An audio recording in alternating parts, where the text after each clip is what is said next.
Hello, and welcome to the March 27th session of the Immigrant Senior Sector Connections Interagency meeting. This meeting is organized by the Calgary Immigrant Women's Association, um, Immigrant Services Calgary, and Healthy Aging Alberta and Healthy Aging Core Alberta, which are the group leads. I'm just going to start us off with the land acknowledgement. In the spirit of our journey to promote reconciliation, we would like to honor the truth of the shared history and acknowledge the many First Nations, Métis, and Inuit who have lived in and cared for these lands for generations. We are grateful for the traditional knowledge keepers and elders who are still with us today and those who have gone before us. And myself and a bunch of our leadership team here is actually tuning in from Calgary, which is Mohkinstsis, which is on the Treaty 7 territories, and it is part of Métis Region 5 and 6. So I'd like to acknowledge that I am tuning in, as well as a lot of my team here is tuning in from Treaty 7 and Métis Region 5 and 6. Just a little housekeeping. We are going to record this session and post it on YouTube after so that people can rewatch the event. If people have comments or you want to share some thoughts, there's the option to add in the chat, or you can unmute and ask a question. We are going to have some breakout time here, but then we'll share together. And if you want to have a reaction, you can share your reactions here. We will send out the recording afterwards, and if folks weren't able to attend this session, you'll be able to watch this session afterwards. I'm representing Healthy Aging Alberta, and Healthy Aging Alberta is a rich network of community-based senior serving organizations across Alberta that's united by a shared vision to make Alberta one of the best places in the world to grow older. So together, we're developing a coordinated community-based senior serving sector that is respected and integrated within the broader system of care and can empower, support, and inspire every older Albertan to age how they choose, ultimately improving their health and social outcomes.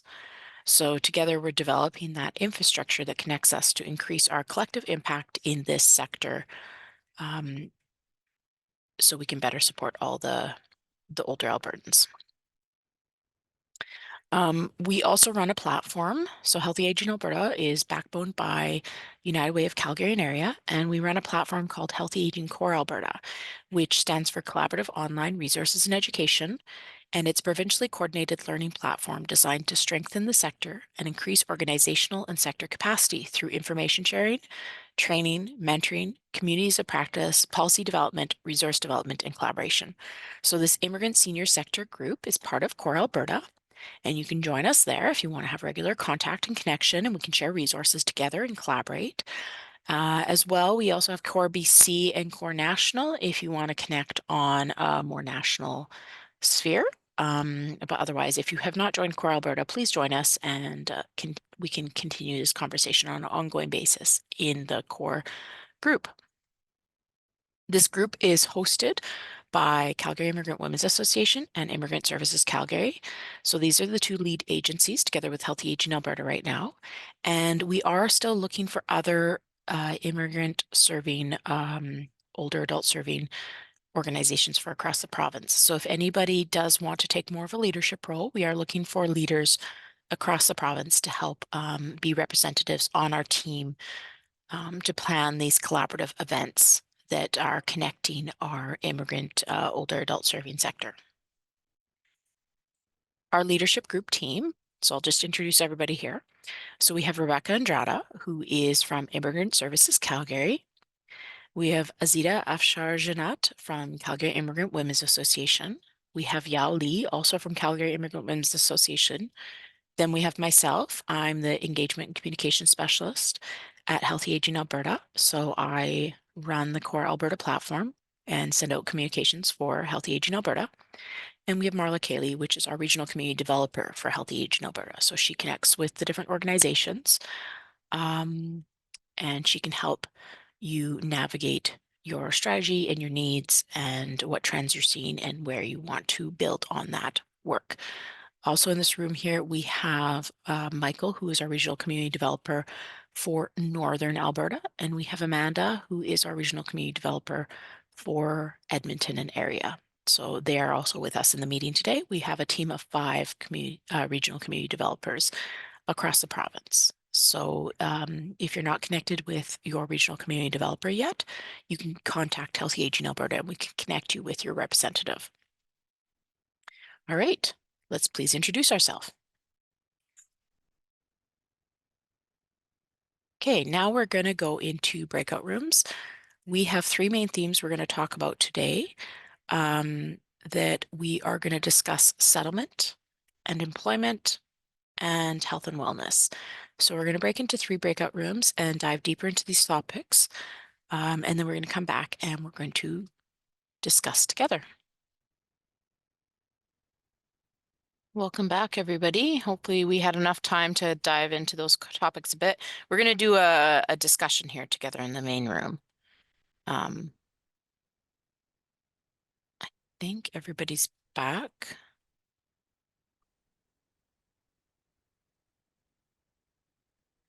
Okay. Rebecca, did you want to chair the discussion? Yeah, pass it on to Azita. Azita, do you want to chair the discussion? Oh, I'll okay. screen share. Oh, okay. Let me see where are my names. Yeah, we talk about like should I go with this group, right? Yeah, we talk about trends that I don't see. Can you just make it a little bit bigger? Yeah. Can you see it? Oh, sorry, I think I was in there. Okay, yeah, now it's yeah. For the like, what is the trends? Everybody will agree that we. Yeah, for the first question, what was the trend? Then like, it was a discussion around like immigrant women. They're like seniors. They really sometimes there is something related to some laws, and they want to bring, for example, their children here. They don't know how to and where to go and what to do. That is like they really needed family or immigration lawyers. That of course we have like a legal clinic at SEWA, but it's not enough. If it's somebody who focus on seniors, that would be better. That is like they see as a need for seniors. And then financial support is always there, because as we just talk about it before as well, it was like seniors, when they come here, they're mostly coming under their parents and grandparents program, and then there is not enough financial support. If the kids are struggling with some financial issue, then the seniors will be struggling as well, because they are like under their children. And health and insurance for visitors, mostly, the client. People they bring their parents under super visa for their parents, but there is no insurance, or there is no support such a in terms of health. And then that's a high need. And multicultural seniors facing language barrier, for sure, that is another one. We talk about it. And they are just multicultural differences not being stressed enough. What was this about? I don't remember, but Yao, do you remember who brought this? Yeah, I think it's Kevin, and we had a difficult time Oh, hearing to him. hear, yeah, Yeah, exactly. So probably if yeah, I just put it down as as much as I can, but I'm not sure if this is Kevin's idea. That's like, because the newcomers, they're coming from different cultures and different places, so sometimes these differences are not being stressed enough.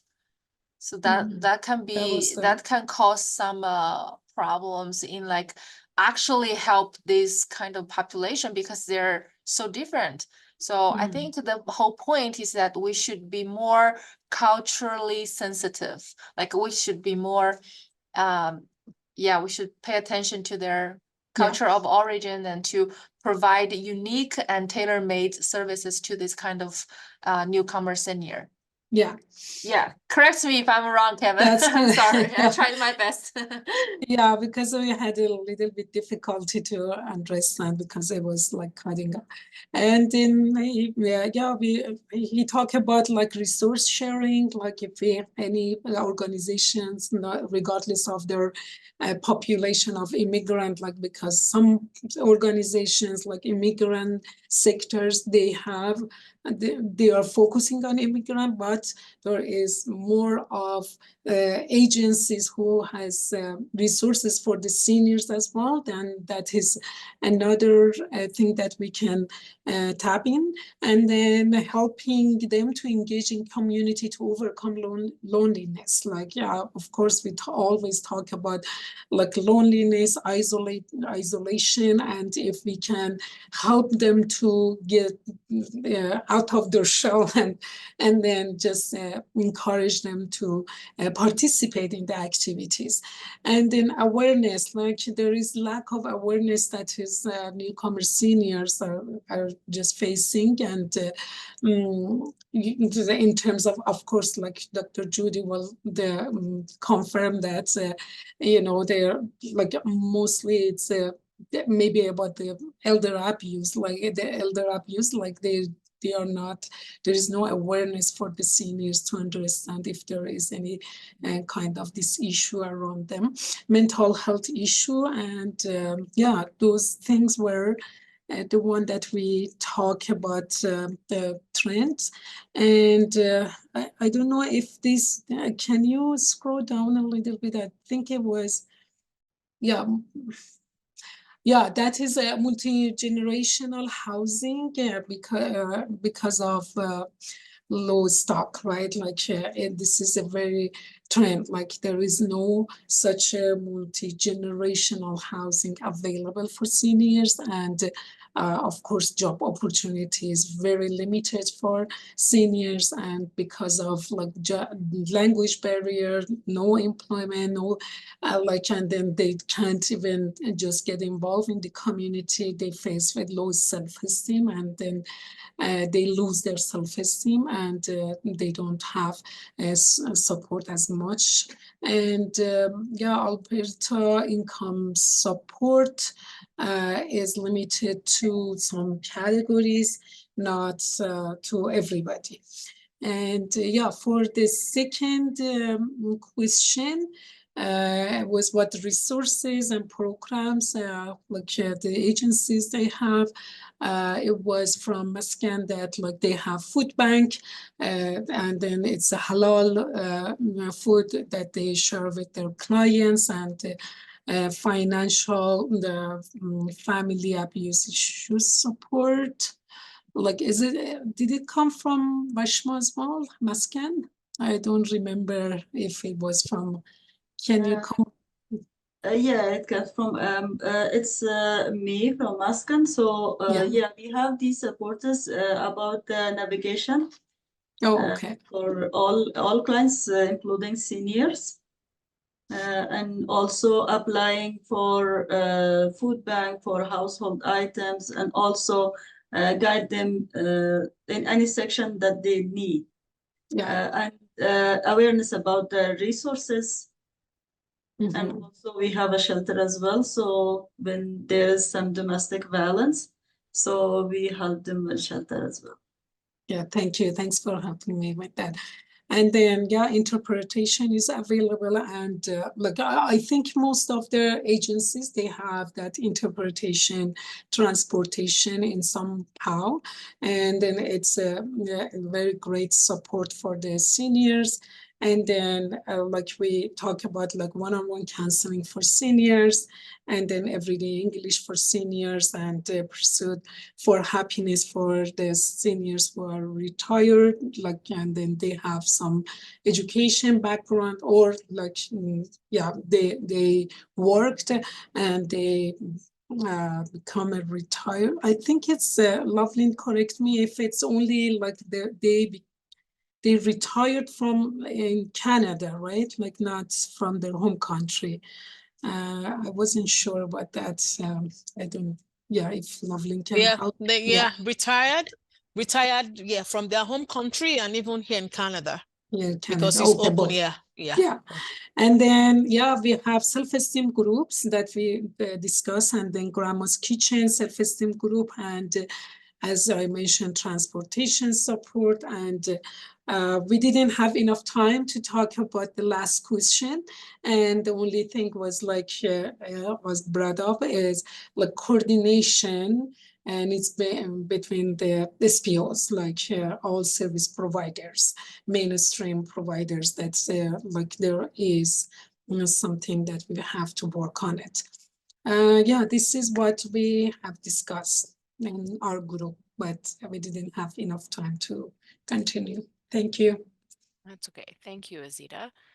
Can we pass it to the employment group? Awesome. Thank you. So that was a great discussion and it kind of flowed. We didn't even have to list the questions. It flowed nicely into talking about trends, then the resources and then the needs. So both Parminder and Sophia work with immigrant seniors specifically in their agencies, and they both get this is a big interest for a lot of seniors that search for employment and wanting to work and use their skills. A lot of them are, like was mentioned before, a lot of them are sponsored, and many of them come, age 55 and up, and that depending so much on the family and not being able to apply for certain benefits, it really puts them in a vulnerable position, as we know. We also, for trends, wanted to mention in the last 2 years, a lot of Ukrainian arrivals. That includes quite a few immigrant seniors as well that have arrived to the province. I don't have the stats with me right now, but I can share them before the end. But I think we're at over 55,000 Ukrainian QED holders who arrived to Alberta in the last 2 years. And a big chunk of that was seniors or older adults over the age of 55. And then we started talking about what are some resources that we know. And there aren't that many that are specific for immigrant senior related to employment. There are general employment preparation and employment like type of placements and things like that for immigrant seniors, but they typically do require a language benchmark of at least 4, just like, for example, CWAS pre-employment program. I had mentioned in the last meeting too that MCG Careers has senior employment specific counseling for seniors or for older adults. But again, that's not specific to immigrant seniors, but it's something more tailored. We also obviously have to mention that, I don't know if we wanted to put it in trends or in the parking lot, but just the ageism and the discrimination when it comes to hiring people that are older adults. And so that led us into, if we want to scroll down a little bit, to a discussion of what we see at some needs or areas that we can maybe pick and choose and focus. Of course, we discussed what are the main barriers, and language always comes up as one of the main barriers for immigrant seniors. And then if we tackle that specifically, we know there's not enough funding for language instruction in, for newcomers who want to pursue that.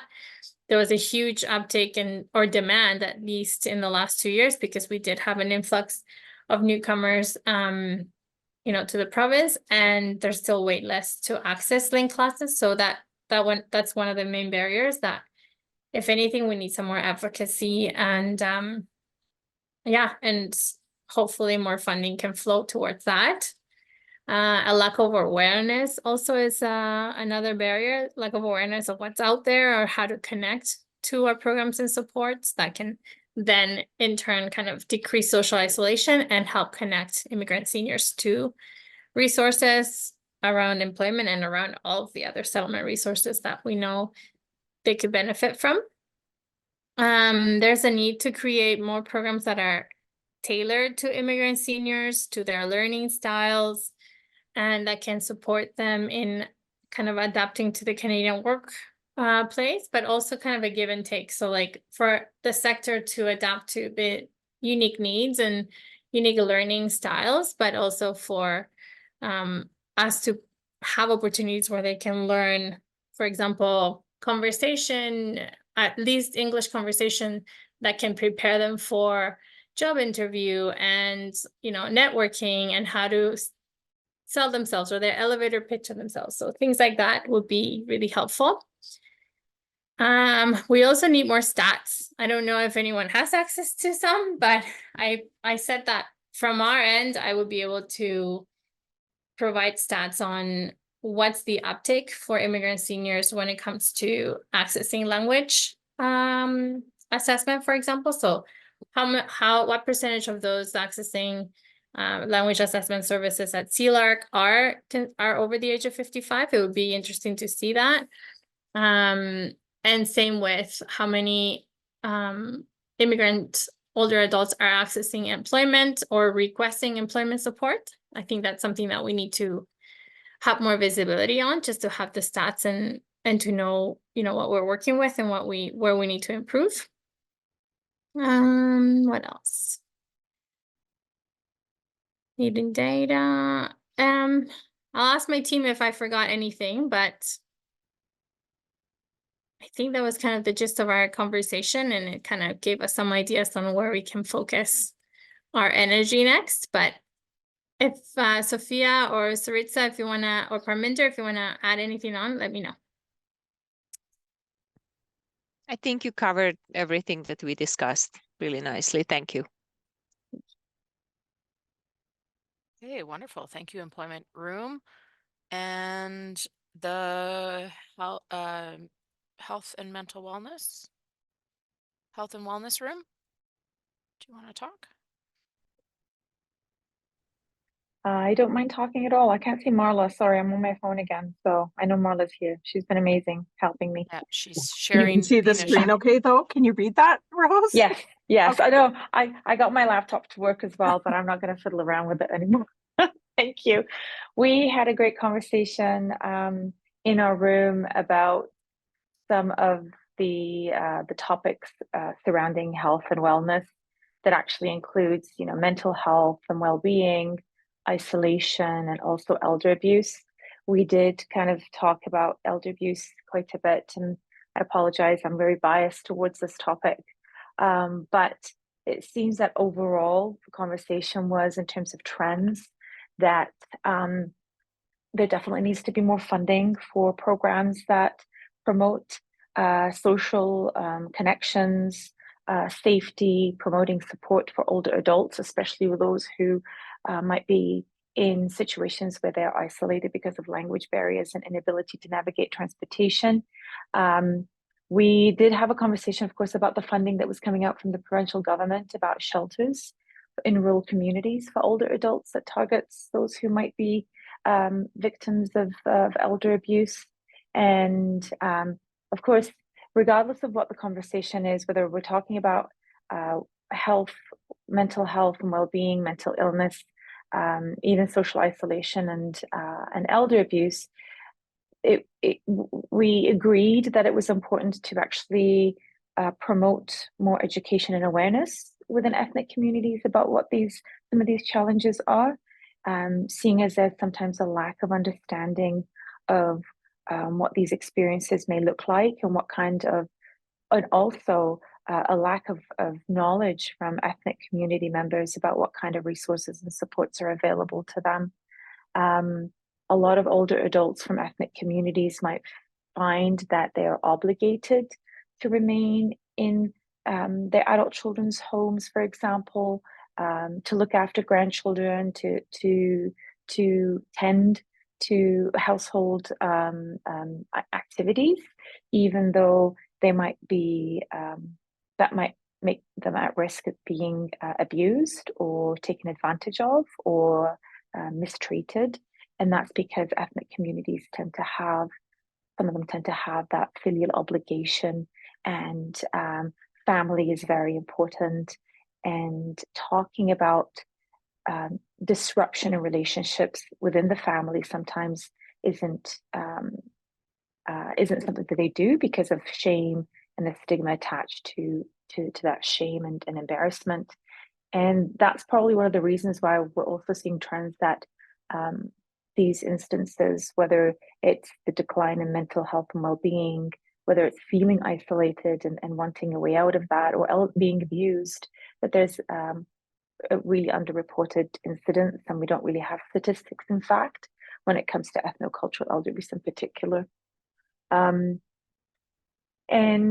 again, I think some of the conversations that we had was that ethnic communities, it's important to empower them and to build the strength within. And I think that would be an encouraging sign, because it means that we can provide these tools and resources to ethnic communities where they feel that they actually could use their own mechanisms, coping mechanisms and strength to be able to deal with some of these challenges that they might not feel comfortable addressing or talking about them with larger groups or organizations. And that was also one of the things that we talked about in terms of the lack of cultural compatibility sometimes, and language barriers that could prevent some ethnic communities from accessing the resources. And that really relates to talking about translating resources and documents, but also interpretation as well. Actually, one of the things that I came across even in my research is that some ethnic community members might be illiterate in their own language, and so providing documents that are translated or interpreted into that language might actually not be beneficial for them because they can't read it. And so perhaps having an audio file or verbalizing some of these resources might be helpful. But also sometimes the concern is from ethnic communities is that if you are using an interpreter from that ethnic community, there might be a concern or a lack of understanding about confidentiality and privacy, and your client's concern that that interpreter from their community might start spreading rumors or gossip about the topic that they're going to be using them for as interpreters. And so sometimes it's not just providing literal translation or interpretation, it's finding ways where the cultural backgrounds of your clients are incorporated in some of these resources that you have. And a great conversation also that went on was talking about how some of our ethnic community members, older adults in particular, they may have experienced various disruptions in their lives and their journeys before coming to Canada. And so I attended actually a presentation just a while ago in a conference where the person was talking about the trifecta effect almost of trauma, where trauma could have occurred in the country of the person, the country of origin of that person, of the client, and then throughout the journey from that country to maybe a safer space or even coming to Canada, they might have experienced a second kind of trauma or a second stage of trauma, and then arriving here and adjusting and adapting to environment, to weather, to culture, to language, to lack of the same social connections, to a change in dynamics. For example, the role that they had before, all of those could be very traumatic to your client. And so having a trauma-informed lens is super important when you're working with older adults, especially from ethnic backgrounds. And, you know, some of the things that we were talking about, what actions could be taking, I was calling it like almost like a wish list, in addition to, of course, funding, but funding ethnic community groups and empowering them as opposed to providing predominant funding to larger organizations. So giving the power back to people. And Michael said something great. I actually wrote it down. Nothing about us without us, I think, is great. I've heard it before, and I love hearing that. Creating opportunities where the ethnic community members could be empowered through resources, funding, but also finding ways where we can develop appropriate partnerships and relationships with them. And we had to talk about how sometimes you really need to go in lightly initially, build trust and rapport, make them realize and make them feel that you are trustworthy. And actually, that's a trauma-informed lens, because trustworthiness is a pillar of trauma-informed care. And then after that, you can go in with maybe the heavier topics and conversations. And I think that's about it. That encompasses what we talked about. And if any of my group, or Mal, if you wanted to kind of elaborate or fill in something that I forgot, please do so. I think you captured it all, Rose. Thank you very much. Thank you very much, Rose. So I guess our next steps here, because it seems like a lot of us didn't get to touch on the action items next steps, is maybe together we can look at that blue section and just have a conversation here. Maybe since Marla is in the mural, she can type in the dots, but we can just have an open floor on the mics here. If anybody feels like typing instead of speaking, they can do that too. But maybe we'll spend a bit of time talking about this. And then Marla and Michael want to give you a chat a bit about the regional gatherings we have coming up, because we have these chances to meet in person. We have a variety of regional gatherings across the province here that they're going to mention, so we can see each other's faces in person instead of in a digital room here, coming up soon. And then we'll wrap it up with just a little bit of a feedback form of what next steps for the group and further conversation areas. So let's talk about this one, action items and next steps.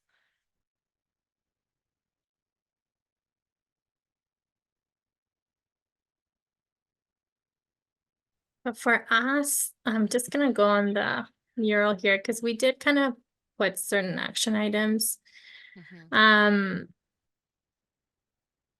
So for me, from the discussion that we talked about, I think just trying to find stats on just to get a better idea on program uptake by immigrant seniors. So that's something that I could take away myself, just to see how many are accessing language assessments in Calgary, at least, or in Southern Alberta.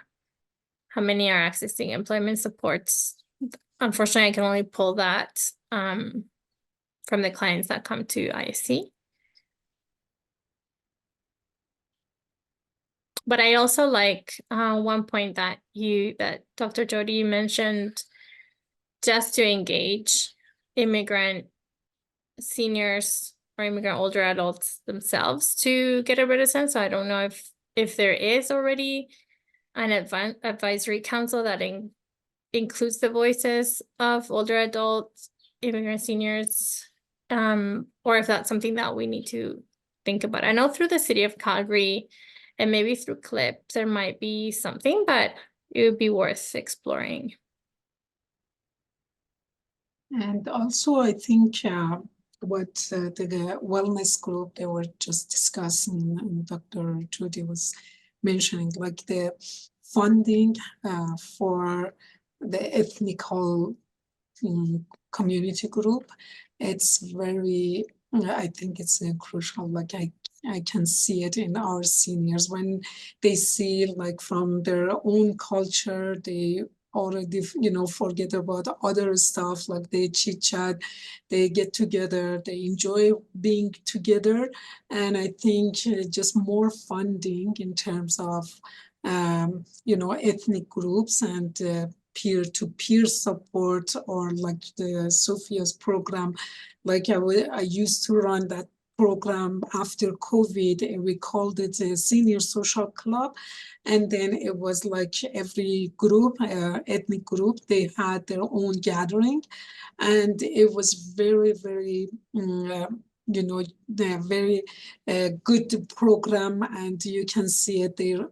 You know, they have like after even that program, they started having those or continue those programs, but on their own.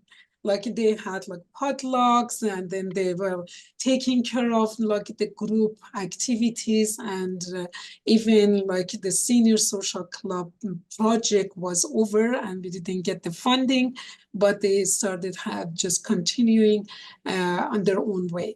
I think that would be a very good you know, activity or program if we get more funding, or and they have access to these resources in any way.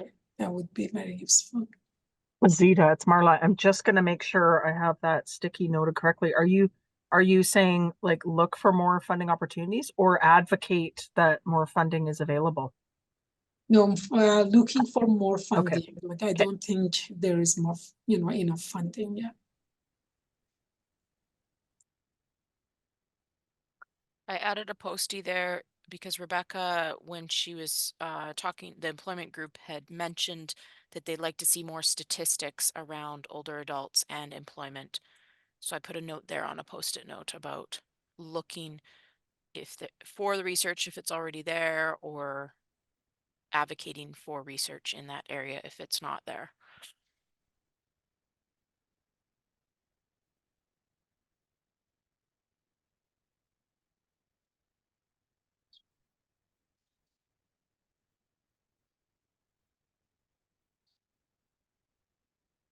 Anyone else? Next steps? Thoughts? Wish list? Big wish list?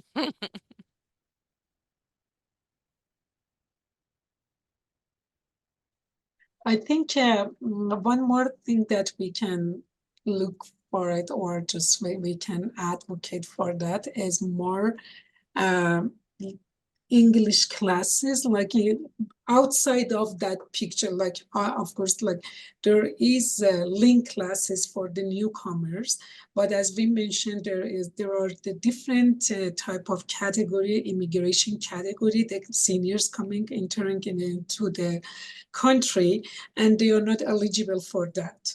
And then they will be more isolated, because everywhere they go, they say, oh, you're not eligible, especially for the English classes. I know library, and like library has some English classes, but I think if it comes from the government, that even like some of them, they hesitated to go to get the test done. Like they just say, oh, I don't know how to get the test done, or just do the assessment. If like we have people in the sun for this, like for everybody, not only seniors, but it's not enough. I think with some kind of these programs will be very helpful for seniors, especially for seniors. Yeah, so Thank you. I pulled another few from one of the other groups, that social isolation was a big barrier. So I put a note there about options for social programming. Digital literacy was a barrier, so digital literacy programming, and public transportation and transportation in general was a problem. So transportation support. Loveland, and then Michael. Yeah, I really don't know how to put this one. But one thing I know we really do need are volunteers interpreters, because for our programs, since the seniors are from diverse culture, we really do need interpreters on ground. You know, sometimes we have interpreters who are not able to follow through, you know, so that has really been a big challenge for us. So I really don't know how that will come in here, but I think it's one challenge that we have that I think if we can tackle, it will help us a great deal. Thank you. Thank you. And Michael? Yeah. Oh, now I have to try and remember what it was I was going to say. Sorry.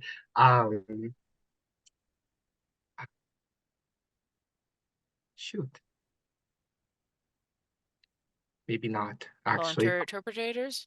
transportation, No, it digital was a little bit. literacy, Oh, yes. link Okay. Thank you. support. Yep. Yeah, my brain caught up. Um, I was just thinking about like immigration status. And so something that we would run into often is like programs are available for folks who are permanent residents or here under a sponsorship, but then they get Canadian citizenship and they no longer have access to some of these immigrant programs. And even though they may not be a new immigrant, they're tied very closely to their community. And without these programs that extend to citizens, they are sometimes experiencing some of that isolation and maybe feeling a little bit, or not a little bit, but feeling left out of some of these larger organizations. So perhaps a bit of advocacy around lenience around your status as whether you're a PR citizen or any other status that comes along with that.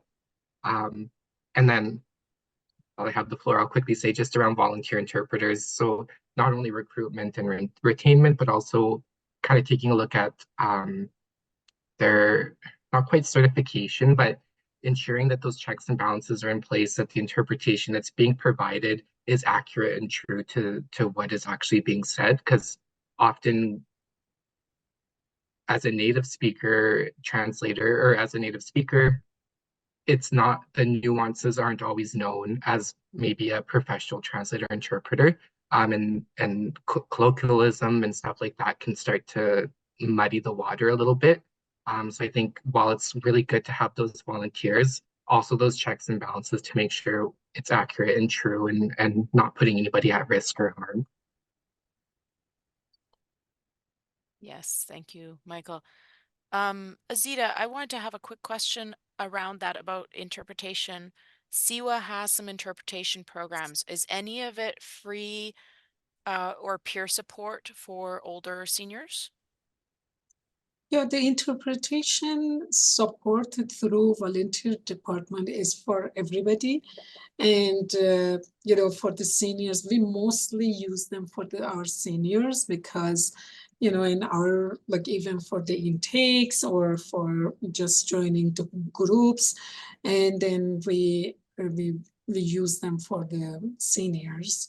And some of the seniors, they are themselves volunteer of SIWA as well.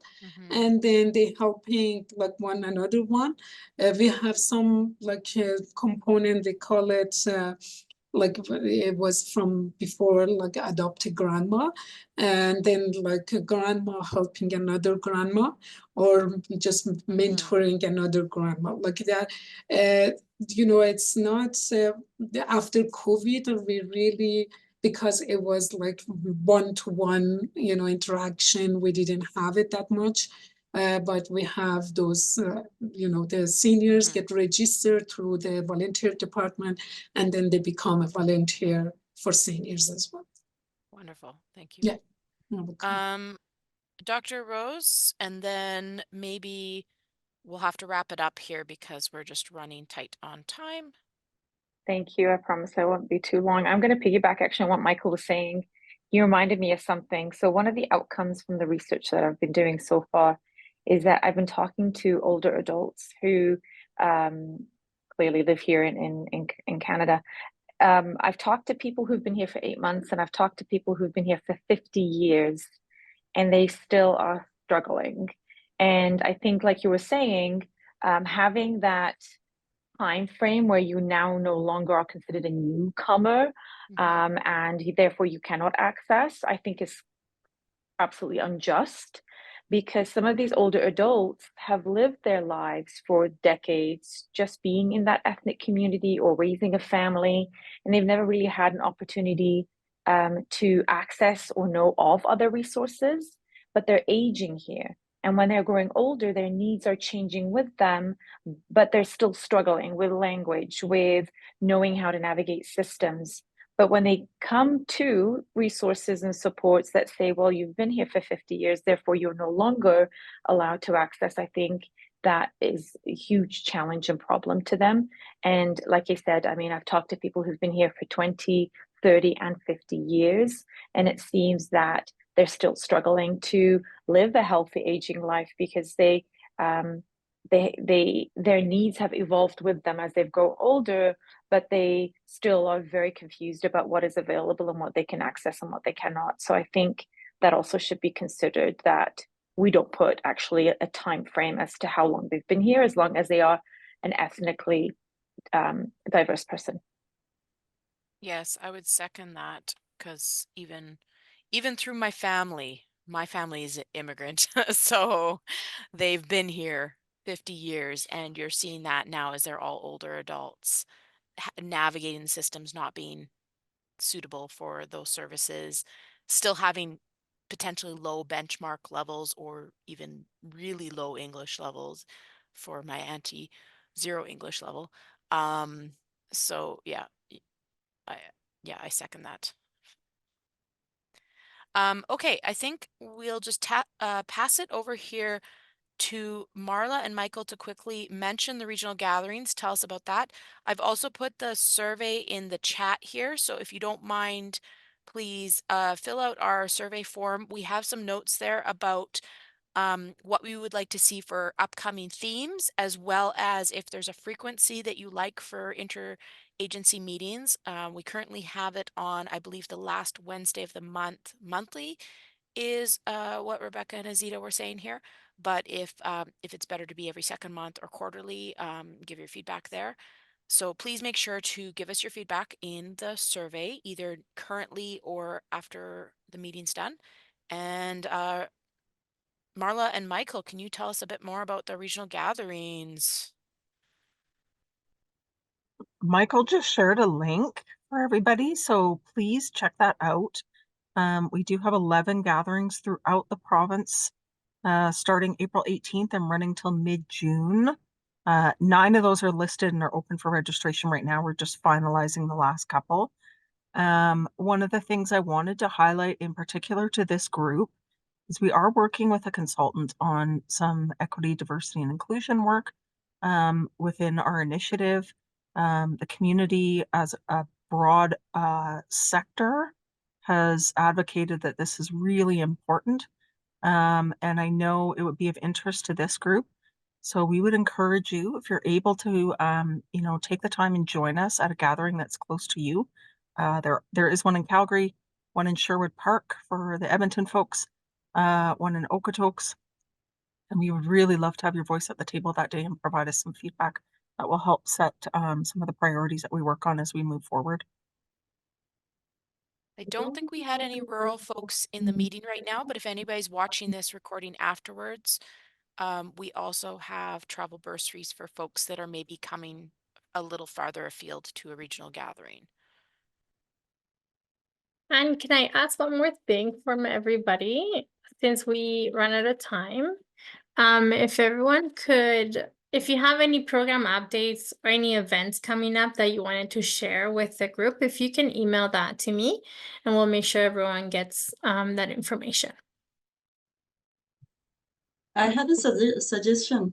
If we could make a WhatsApp group from this group, so it will help us to share our all programs, all like events. It will be easy than finding the group through the email or these things. I don't know what's others suggest. Are you in this suggestion?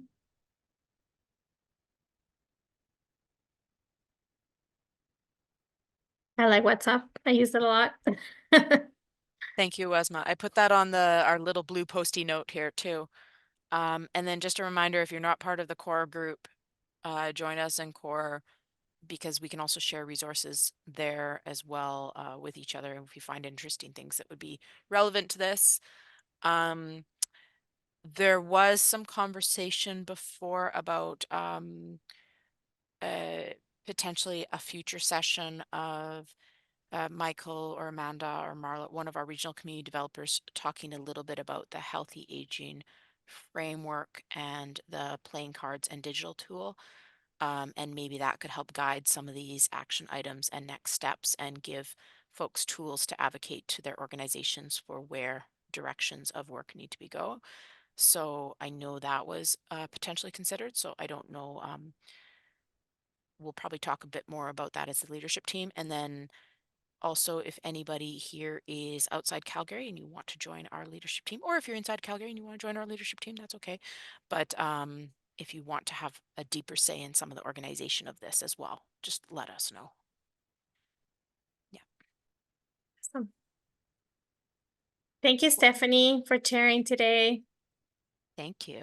Thank you, Yeah, everyone. thank you, everybody. Have a wonderful long weekend. Yeah. Yes. Thank you, everyone.